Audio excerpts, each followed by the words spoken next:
Alors, pour parler d'astrologie, je poserai la dialectique action-réaction. Toute action provoque une réaction. Et l'astrologie doit le savoir, ça. C'est vrai qu'en astrologie septennale, on a constamment ce problème. On a une période d'action, une période de réaction, ou l'inverse. Et donc,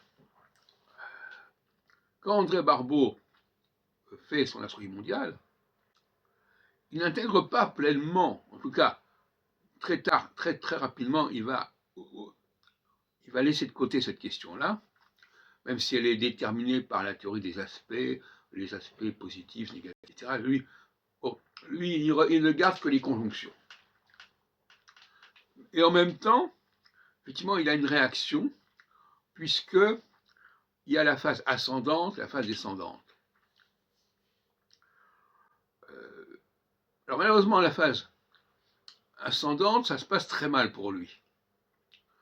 Dans l'avenir du monde, j'en ai parlé dans une autre vidéo, il dit qu'en 2026, il utilise directement le mot 2025, il est mort en 2019, peu importe. Il écrit dans l'avenir du monde, ça date de 93. 2026, il dit il y a tellement de phases ascendantes, il y a tellement de choses qui montent, que doit considérer cette année-là comme une année d'une harmonie exemplaire, idéale. Aujourd'hui, nous sommes le 7 avril 2026, on est très loin de valider la prévision de M. Barbeau, c'est moins qu'on puisse dire.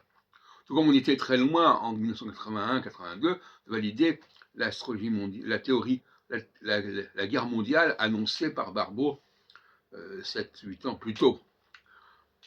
Donc, finalement, en pratique, ceux qui suivent les travaux de Barbeau, eux, ils s'intéressent qu'aux conjonctions. On nous parle de la conjonction ceci, la conjonction cela, mais en revanche, les états intermédiaires et les états de réaction, on n'en parle pas.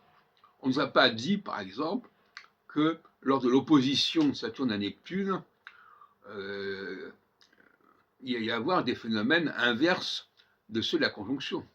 On se garde bien de nous dire ça. Il y a une mobilisation uniquement tous les 36 ans, ce qui fait quand même pas beaucoup de travail, hein, tous les 36 ans. Alors en un siècle, il n'y a même pas trois rencontres, 3 fois 36. Et alors Barbeau avait essayé en 63-64, dans sa crise mondiale, de désigner l'opposition Saturne-Neptune de 18 ans après 53, en 71, comme une année. Il avait mis l'accent sur cette année-là, et puis finalement ça ne s'est pas du tout passé comme il l'avait dit. Et donc par la suite, on a laissé tomber complètement l'opposition Saturne-Neptune. C'était trop compliqué. On est resté simplement à défendre ponctuellement la conjonction Saturne-Neptune, ce qui permet de. C'est assez paradoxal, parce que comme ça, on n'a qu'à défendre la position tous les 36 ans, et entre les deux 36 ans, on ne dit rien, on ne s'avance pas.